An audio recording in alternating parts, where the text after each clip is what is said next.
Merle Dandridge was born to an African-American U.S. Air Force veteran, Andrew, and Kyoko Sang Peterson, a nurse with Japanese and Korean heritage. Because of this combination, the actress has been sensitive to the plight of people from more than one world. And it also helped provide a deeper ethos to the characters she played throughout her career. Blasian persuasion personified, she is but one of the prominent people in this micro-diaspora representing such awesomeness. Hello and welcome, or welcome back, to the Awesome Blackness channel. I am the Mighty One, and on this platform, we celebrate the awesomeness of our people. That's right, whether you're big or small, celebrity or civilian, anywhere in the world, if it's awesome, it's featured here. And for this video, we highlight the awesomeness of Merle Dandridge. Born on the 31st of May in 1975, Dandridge is from Okinawa, Japan, but spent most of her time in Seoul, South Korea. When Andrew had transferred stateside, the family lived at an Air Force base in California before settling in Bellevue, Nebraska, where she would spend the majority of her childhood. Dandridge notes that this was a period where she came to terms with her place in the world as a child of mixed race and ethnicities, as according to her, she was but one of the only mixed Asians around. Her mother, chiefly, was instrumental in this way, as Kyoko was herself of mixed ethnicities and not fully accepted from either. In an IG post of her parents' wedding picture, she captioned the following: "This is me. I am the conflation of cultures. I am a bridge. At times, a bridge is not welcome, but it is still necessary. It is the path to deeper understanding, empathy, our shared humanity." From an early age, it seemed apparent that Dandridge was destined to perform. During her high school years, she studied play production and participated in the theater departments at Popalayan La Vista High School. She then attended the Theater Conservatory at Roosevelt University, currently called the Chicago College of Performing Arts, on a full-ride scholarship. One of her first performances was in the 1994 musical Once on This Island, a production she revisited in later years, and for which she would receive critical acclaim. More performances followed, including The Robber Bridegroom, As You Like It, Balm in Gilead, The Kentucky Cycle, Company, and Sweet and Hot. Graduating from Roosevelt in 1998 with a Bachelor's of Fine Arts in Theater, Dandridge was already a seasoned performer and thus began her professional career in earnest. First, in a brief stint appearing in Chicago area productions such as Heart and Soul and Richard II, before undertaking a European and national tour of Ain't Misbehavin' and Smokey Joe's Cafe, respectively. New York, the foremost mecca of theater, soon came calling, and she joined the Broadway production of Jesus Christ Superstar at the Lyric Theater in Midtown Manhattan. Other works included Ada, Rent, both on Broadway and on a national tour, Tarzan, Spamalot, and productions on both the East and West Coast, and the revival of Once on This Island, this time playing the role of Papa Gee, a first for a woman in that role. As mentioned, this performance garnered accolades that included a Grammy Award nomination for Best Musical Theater Album she received along with the rest of the cast. In her time as a stage performer, she has had the fortune of touring the US and Europe several times and working on some of the most critically acclaimed productions and with many celebrated people in the industry, appearing in various festivals and playhouses such as the Williamstown Theater Festival, La Jolla Playhouse, and Geffen Playhouse, to name a few. Her latest production, A Little Night Music, ended its run this past May at the Pasadena Playhouse, and of course, she was lauded for her performance. All she needs to do now is star in the leading role of Carmen, and the Mandela effect of her being related to Dorothy Dandridge will be complete. Concurrent with her theater career, Dandridge began acting in TV and film, and providing voiceover for video games. Her first gig was in Angel in 2003, playing Lacey Shepard. Next was an episode of NCIS as an agent, Marcy Carruthers. The Edge is a TV movie crime drama where she also plays an agent.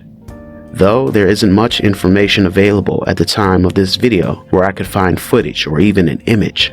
However, what is available is info for her next role, in yet another first. This time as the character Alyx Vance in Half-Life 2.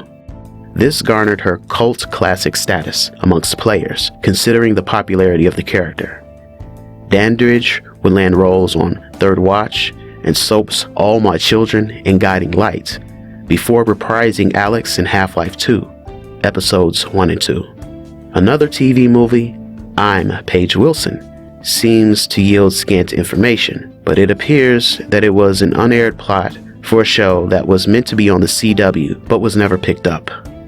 In any event, her first film proper was in the 2008 political drama Nothing But the Truth, starring Kate Beckinsale and Matt Dillon.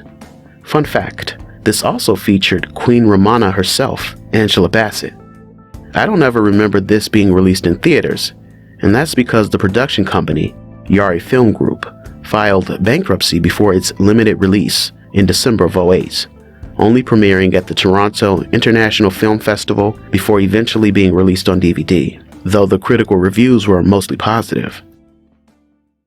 Other TV roles that followed include The Deep End, 24, CSI Miami, Lie to Me, Love Bites, Ringer, Criminal Minds, Sons of Anarchy, and Nikita. In 2013, she voiced another video game character in The Last of Us, an IP that garnered critical acclaim and spawned a multimedia empire that includes a remaster and a re-release, its 2019 sequel, a one-off musical, and most recently its 2023 9-episode adaptation for HBO Max, all of which she participated in as the character Marlene, leader of the resistance group, the Fireflies. Although she has certainly done more work around this time, there is no doubt that this is considered one of the high watermarks of her career. Accordingly, she has also voiced characters in Dota 2, Uncharted 4, A Thief's End, Hitman 3, and the role-playing musical Stray Gods.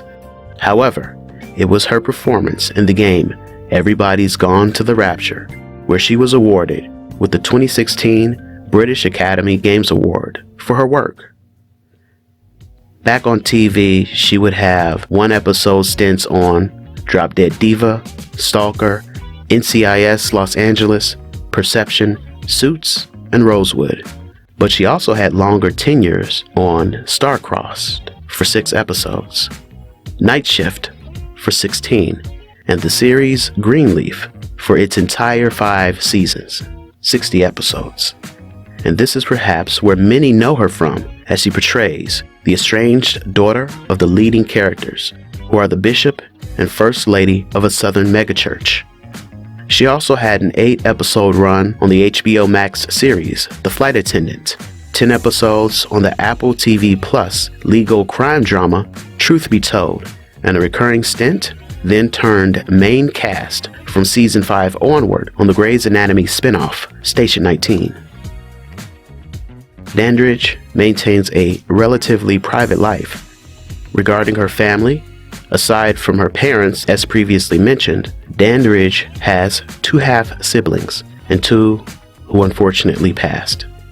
Jen, her older sister, is pictured here. According to sources, she is an artist. Aside from this, there is no further information on her other siblings. Accordingly, there was a long-term relationship between her and a man named Christopher Johnston that she kept very low-key, but it appears that they have since divorced and have no children together. Currently, Dandridge focuses on her career, which shows no signs of slowing down.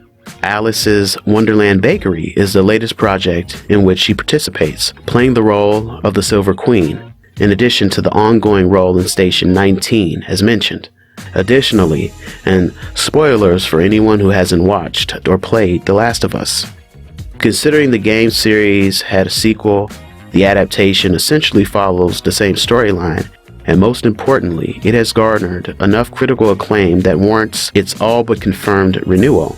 She is very likely to return as Marlene in the series, despite being killed off in the season finale, which is a great thing. And why? What makes her awesome is apparent.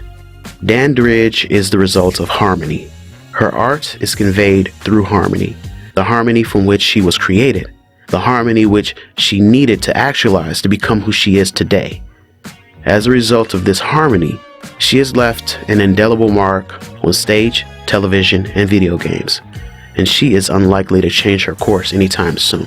Her goal of spreading this harmony throughout the world is working, and it shows. Okay, so thanks for watching. And thanks for waiting for my infrequent videos. One word, life. Nevertheless, the movement continues, so stay tuned and stay locked in.